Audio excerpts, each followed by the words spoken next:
Welcome, everybody. We thank you very much for joining us today for this parent workshop on dyslexia. Let's first go over our learning objectives. We are going to begin with information that helps you gain a general awareness around dyslexia. We will then present strategies you can use at home to help your child with their academics. And lastly, we will conclude with information regarding how LAUSD is supporting the dyslexic needs of our students. Let us begin with our first objective, gaining a general awareness of dyslexia.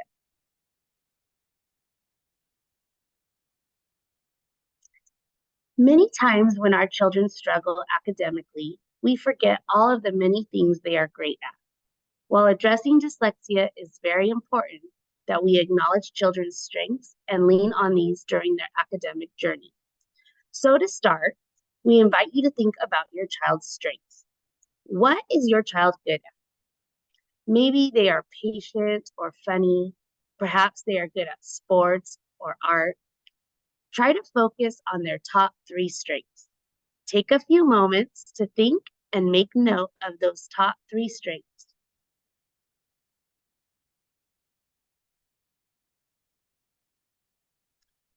Now, I want you to think about one challenge your child is facing with schoolwork. Maybe they have difficulty with staying organized, or maybe it's reading comprehension that presents a challenge for them. Take a few seconds to think and note that challenge. We're going to ask you to reference these strengths and challenges later in the presentation. Before we go over the actual definition of dyslexia, we know that when it comes to dyslexia, there's a lot of information out there. Sometimes we may hear information that is true, and other times we may hear information that is inaccurate. We are going to take a moment and look at some of this information now. I'm going to read a statement, and you are going to decide if you think the information given is true or false. There's no need to write down any of your answers. This activity is just to reflect upon what you already know.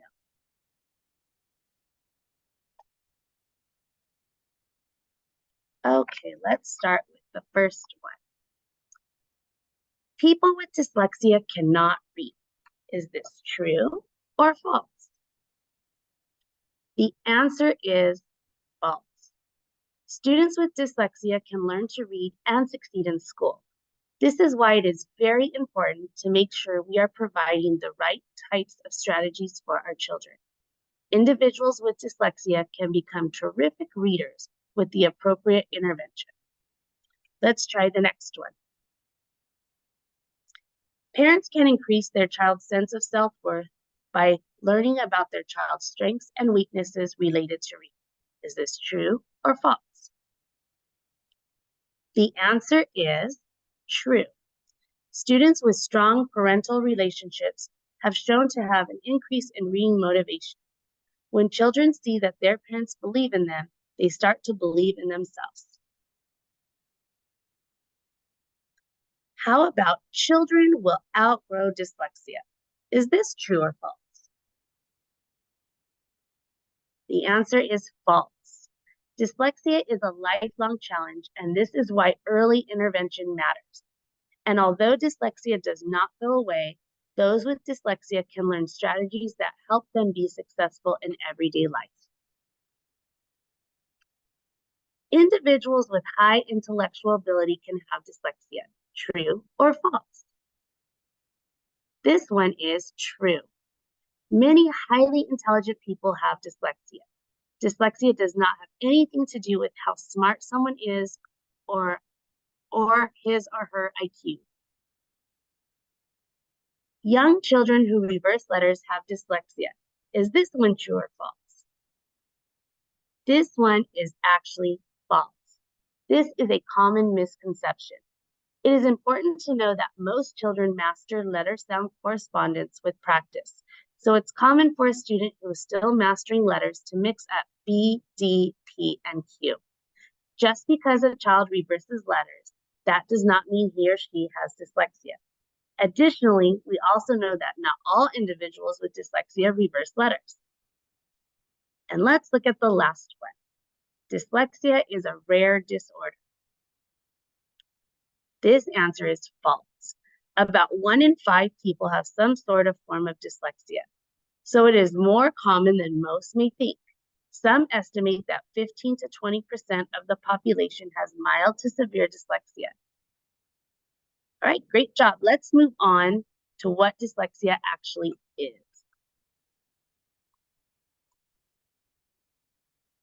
So what is dyslexia? Dyslexia is a brain-based learning disorder.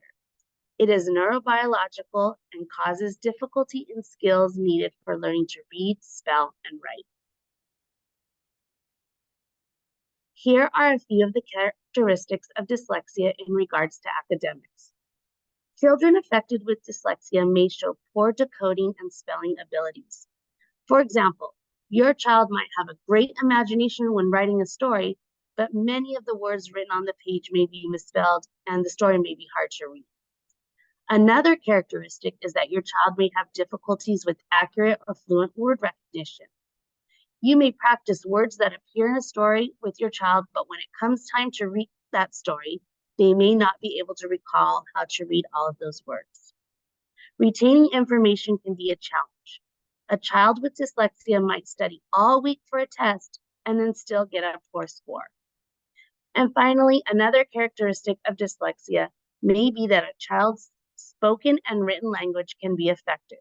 They may have difficulty recalling the correct word when trying to tell a story. Now let's go on to our second learning objective. Our second learning objective. In this section, we are going to explore strategies you can use at home with your child to support them with their academics.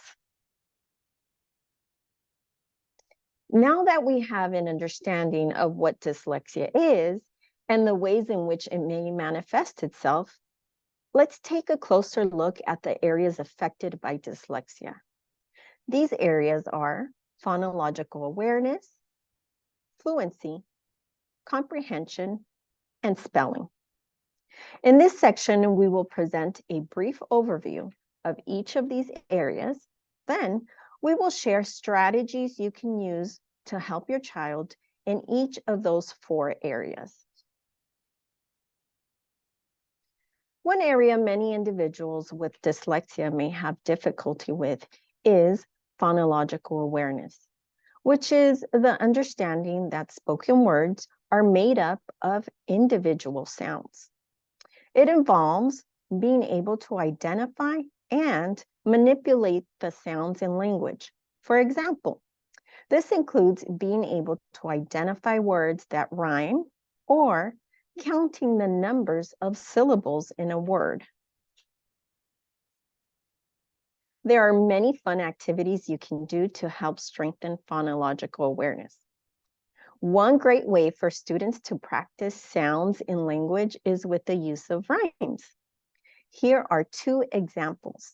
The first, Jack Be Nimble, is a common nursery rhyme that you may be very familiar with. And it's also an example taken from Benchmark Advanced.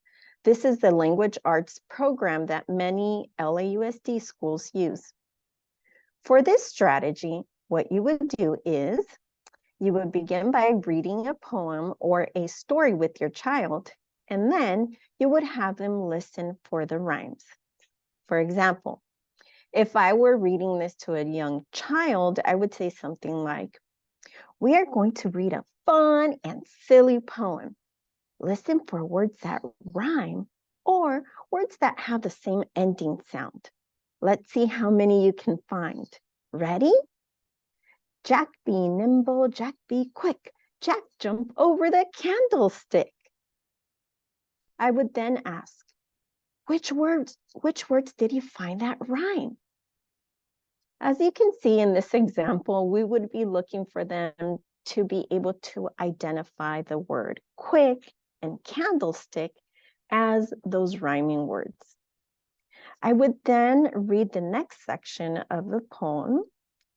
Jack jumped high, Jack jumped low, Jack jumped over and burnt his toe. Which 2 words rhyme? Yeah, you got that right. Low and toe. Again, this was just an example that we would use with a very young child, right? It's very silly and fun. However, rhyming is not just for those students in early elementary. Rhyming is a skill that can be addressed even in secondary with our older students. Phonological awareness can be strengthened at any age, and it is never too late to work on this skill. The second example we see here is a poem that might be read again to a child in a secondary setting, for example, high school. This poem in particular is by a famous poet, Robert Frost. The variation of this strategy for an older child would be to have them highlight the rhymes in the same color to show their rhyming relationship. As we see in this example, some of the words show their rhyming example by being highlighted with the same color. So we see gold and hold and so on and so forth. To take it a step further, you could have your child come up with words on their own as well. So you would ask them, what else would rhyme with gold? Mold, maybe, sold, told. They may even come up with some nonsense words, which is totally fine to do when you are working with rhymes. Remember, it's all about listening for those sounds. And another great idea for older students would be to have them listen to words in words that rhyme in age-appropriate songs. So we know that young children also like to listen to songs, and so that would be a very fun way to bring in those rhymes.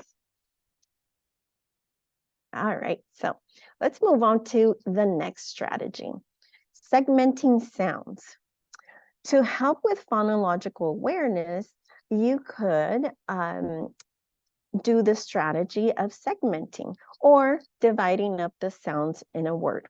For this, you would use pennies like shown here, but you could also use beans, buttons, blocks, or maybe even some Legos. The goal of the activity is to have your child pay attention to the sounds they hear in a word. Please note that when you are first using this strategy, like with anything new that a child is learning, you may have to model this for them a few times before they can do this on their own. So essentially what you would do is ask them to listen to the word, then manipulate the pennies according to the sound they hear. Here's an example. Listen to the word cat. How many sounds do you hear? Ah, t. 3 sounds. For each sound you hear, you will drop down a penny as you say the sound. Let's practice. K, ah, t. Good job. Here's one more example. Let's sound out the word fish by bringing down a penny for each sound we hear. Remember, we move pennies for sounds, not for letters. I, sh. Listen to the blend sh. Even though it has 2 letters together, they make only 1 sound. Great job identifying those sounds. I didn't trick you, even though there were 2 letters in the last sound, you only brought down 1 penny because together they make 1 sound. Good job. Fluency is another area children with dyslexia may struggle with. Fluency has 3 main parts. One part is automaticity. This means reading by sight and not sounding out words. A fluent reader is able to recognize a word as soon as they see it. Accuracy is another component of fluency, which is the ability to read words correctly. And the third part of fluency is prosody. This is a feature of expressive reading, and it includes timing, phrasing, emphasis, and intonation. Fluency is so important because it provides that bridge between word recognition and comprehension. When a fluent reader does not have to spend so much energy decoding, they are able to focus on understanding the meaning of the text they are reading. Now we are going to watch an LAUSD student read some text. But first, he's going to introduce himself. Hi, my name is Adam. I'm a 5th grader at 135th Street Elementary School. I have dyslexia and I'm learning how to read.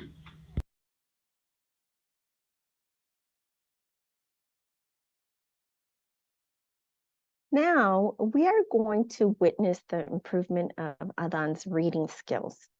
We will begin by watching how Adan used to read before receiving any reading interventions. In the video you are about to see, the words he misses are highlighted with red circles. Let's watch. Oh wow, be scared, dear. The voice said, just then a tree branch swooped down and blocked Fern's return.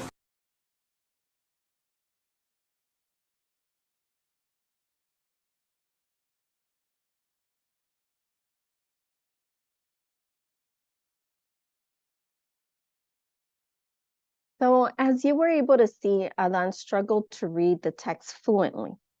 This was evident not only with the errors he made, but also with the pace and the intonation in which he read. Now let's watch Adan read one more time. This video now demonstrates how Adan read after receiving reading intervention and support, not only from his teacher at school, but also from his family at home. Sacrifice and medical achievements have been truthfully amazing. Man has learned an incredible amount about the body and how it can help be repaired. Transplants have now included organs such as lungs and parts of limbs.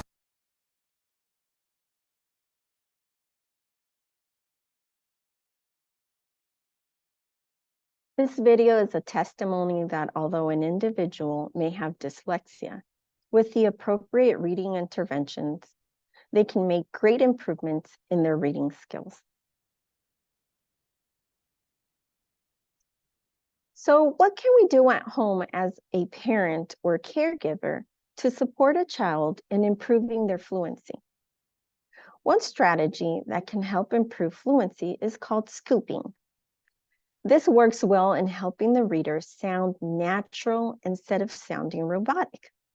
To help demonstrate what scooping is, we are going to use the sentences that we see here from a story called King Sam. Let's practice. The king sings to the kids. Here's the same sentence, but let's look at a different way to scoop the sentence. The king sings to the kids. As you can see, scooping helps add prosody, which ultimately helps with comprehension.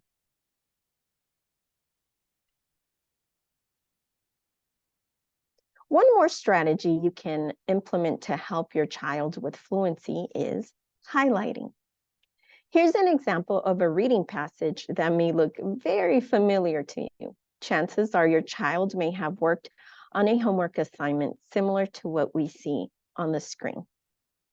For a child that struggles with reading, this passage may look very intimidating. Some children may even give up before they even try to read the passage, or they might refuse to do their homework. Maybe they'll cry out or act out because it's very intimidating. So one way you can help is by making this passage less daunting and to help your child with fluency by using the technique of highlighting. Have your child highlight any words they find difficult. Next, take these highlighted words and write the words on a separate piece of paper. Just as demonstrated here, the words quietly, ripping, tearing, unblinking, and grinding are some of the words that were pulled from the passage. Then, take these highlighted words and write the words on a separate piece of paper. Have the child read the words to you and ask them to make a prediction. What words do you think, what do you think is going to happen in the story based on these words? Again, we will ask them to make that prediction based on those words that were pulled from the text. Doing this will help generate interest in reading the passage. Finally, have them read the passage to see if their prediction was correct. You may even extend this activity by briefly discussing the word parts, like words ending with ing, or words that have double consonants, or words that end with ly, etc., etc. Now, JC will guide us through the next two areas that are affected by dyslexia and strategies to support with these areas. So now let's discuss reading comprehension. Comprehension is the ability to understand written material involving thinking and reasoning. It is the ultimate goal of reading, and one of the reasons why fluency is so important. If students are spending too much time trying to sound out and decode a word, it is almost impossible to focus on the understanding of a text. Comprehension includes retelling, predicting, summarizing, inferencing, sequencing, and making connections. One strategy that many teachers use to support comprehension is the use of graphic organizers. Graphic organizers are visual thinking tools that help make pictures of your thoughts. They also can demonstrate relationships between facts, concepts, or ideas, and they help guide someone's thinking as they design them out. Most teachers use graphic organizers in the classroom with their students. Consider asking your child's teacher for copies of any graphic organizers that they are currently using. Because your child is already familiar with how to use them, it can help support their reading and homework at home. Shown here is a sequence graphic organizer. When reading a story, this type of graphic organizer is great for helping students retell a story from beginning to end. Here on the left, you can see the sequence organizer used with the story of the very hungry caterpillar. Sequence graphic organizers can also help students recall a chain of events. On the right, here you can see a 7th grade student how they might use this graphic organizer when learning about climate change. A teacher could use a graphic organizer to help students understand the sequence of events leading up to environmental problems as shown here. There are so many wonderful organizers that support children with comprehension. Graphic organizers is a strategy that can be used with children of all ages and can be used for different topics and subjects. They can include pictures like the one on the left for younger children and phrases like the one on the right for older children. Another way to support your child's comprehension at home is to teach them to read text in parts and then sketch what they have read. This is great for students who love drawing. This strategy helps to understand and retain information. It's called chunking and sketching. When using this strategy, you would ask your child to read text and then have them draw a quick sketch of what they read. In this example, one paragraph was read and then a picture was sketched. It was then repeated with the second paragraph. When done with each sketch, have your child go back and tell you what the text was about by using the sketches. This is a form of note-taking that allows students to use not just words, but pictures as well.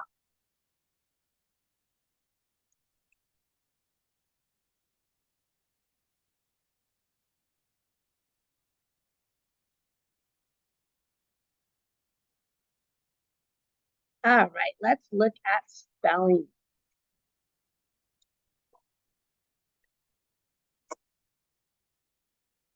Spelling involves the forming, sorting, and recalling of words. This can also be affected by dyslexia. Spelling is not just spelling a word. In order to spell a word, a student must know how to form the letters, relate sounds to letters, be able to put these sounds in order, and recall what they know about word parts. It's a lot more complex than just spelling a word. Let's begin by looking at spelling supports for younger children. When supporting younger children, we want to be engaging as possible.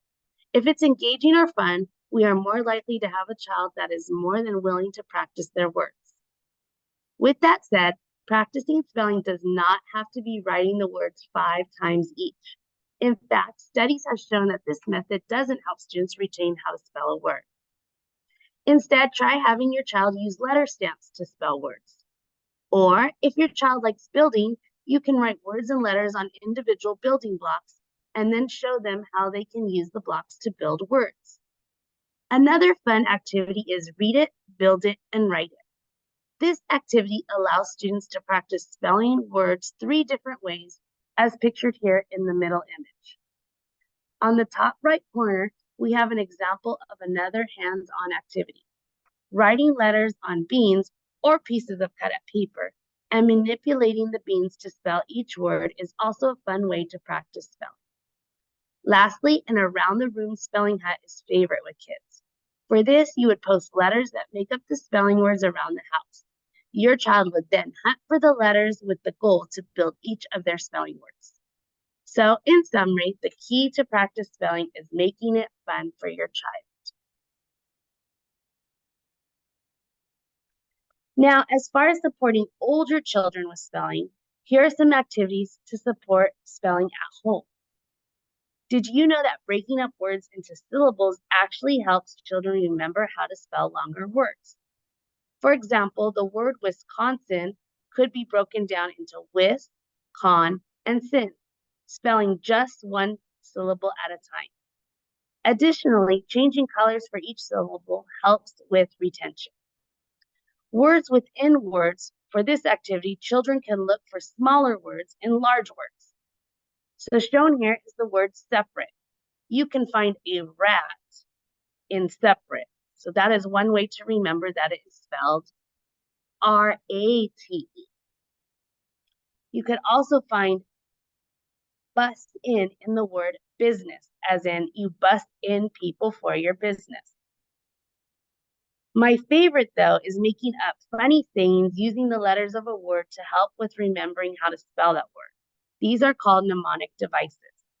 Let your child get creative and have fun making up funny or weird ways to recall how to spell a difficult word. Even if it doesn't make any sense to you, if it makes sense to them and helps them remember how to spell the word, then it works.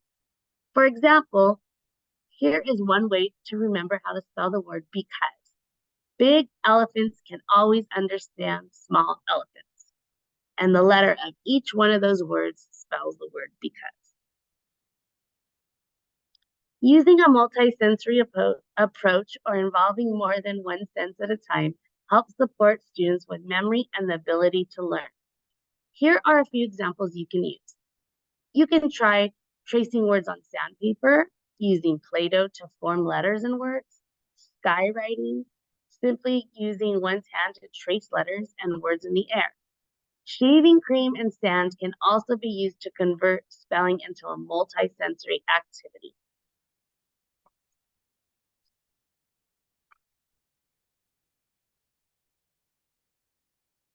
If we want to ensure that children are engaged and having fun with reading, then be sure to provide a variety of reading materials. Allow them to read magazines, joke books, comic books, and even the newspaper. Finding a book series they enjoy also can get a child motivated to read. Be sure to have them try different genres and levels of reading until they find something that they are interested in. Just encourage them to read everything. It can even be the backs of cereal boxes, menus, even Pokemon cards. We just want them to be practicing reading. Make reading fun. Engaging in readers' theater is a great way to make reading a family affair. Assign characters, use silly props, act out the story. Using Mad Libs is a fun way to encourage reading and wordplay. You can buy Mad Libs at any Target or 99-cent store, or you could just do a quick search in your internet browser of Mad Libs and a bunch of free different sites will come up. You can download different games and apps on your phone or tablet that help with reading. Make reading into a game. A game like Bananagrams or a game like Scrabble encourage spelling. If they like sports, incorporate sports. Shooting hoops to spell out a word is just one example. Allow your child to read with a flashlight in the dark is another way to make reading fun. Let's review some ways you can help your child build positive study habits at home. Study habits need to be explicitly taught because they do not come natural to children. So think about how your child completes work best. One way you can help is by providing a quiet place for your child to complete work at home. You might also give them extra time to complete their homework. Build in brain breaks and strategies for handling the volume of work that needs to be done. For example, if there are 20 problems in math, help your child break down that task into manageable chunks. You might have them do 5 problems and then take a quick break and then come back and do 5 more problems. Take another quick break and so on until they complete their work. This type of support will help your child not to feel overwhelmed.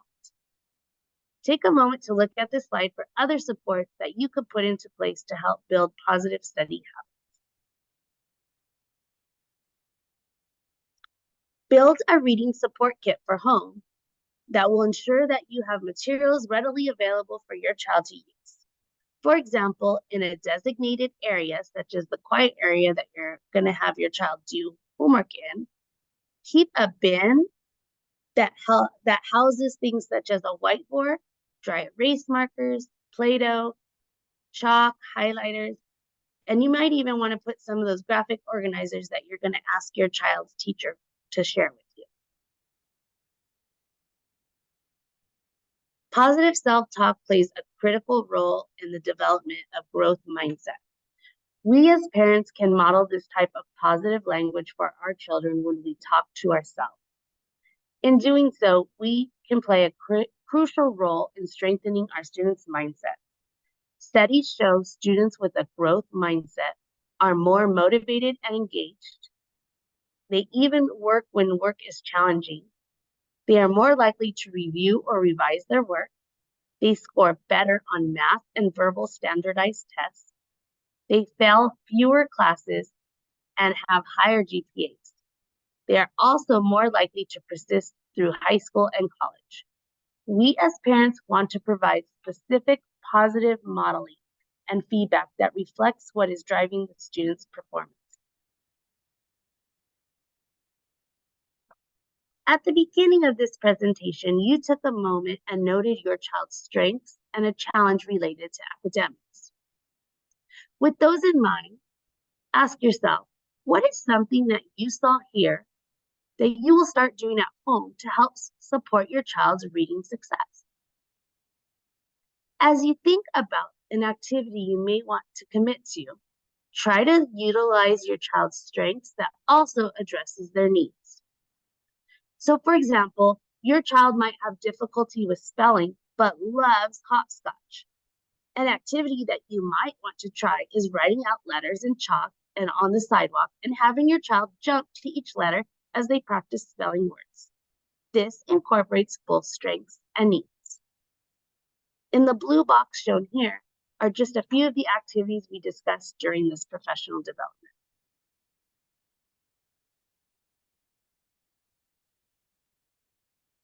Now let's review some of the ways LAUSD is supporting the dyslexic needs of our students. Let's begin by looking at what structured literacy is. Structured literacy is an approach to reading instruction that is grounded in the science of reading. The content of structured literacy is integrated into reading and written expression through integrated language, reading and writing instruction by supporting automaticity, fluency, and reading comprehension. And most importantly, structured literacy is child-centered, as shown here in this graphic. What just appeared in the pink circle are the elements addressed through structured literacy, which include phonemes and graphemes, morphemes, syllable and stress patterns, orthographic conventions, vocabulary and background knowledge, sentence structure and grammar, text structure, and critical thinking. Now, the information in the blue circle are the essential principles of instruction. These guide how content is taught. What's important to note about these principles is that we understand that they are beneficial for all students. However, we also understand that these are necessary for students who are experiencing challenges with reading and written expression. With structured literacy, instructional decisions for tasks, which is what the students are asked to do, and with the text they interact with are planned and are purposeful. Structured literacy also emphasizes highly explicit and systematic teaching of all important components of literacy. What this means is that teachers are clearly explaining and modeling key skills for their students using direct instruction that is highly interactive and multimodal, and instruction that follows a well-organized sequence. And as skills are being taught, teachers are providing students with prompt, targeted feedback, and practice that is scaffolded and cumulative. Teachers also monitor student progress and collect data that they then use to guide their instruction. In LAUSD, many of our educators are using approaches and programs in their classrooms that are based on structured literacy. Some of these approaches and programs include Orton-Gillingham and programs from Hegarty, the 95% group, and Wilson. These structured literacy approaches and programs explicitly and effectively address foundational literacy skills, which is a core need of children with dyslexia. Check with your child's teacher for more information on what programs or approaches they are working with. If you would like to access more information about dyslexia and the ways to support your child, please visit the LAUSD Dyslexia Awareness webpage. Additionally, for more information and resources, visit the LAUSD Special Education website. Here you will find flyers like the ones you see here, advertising upcoming workshops.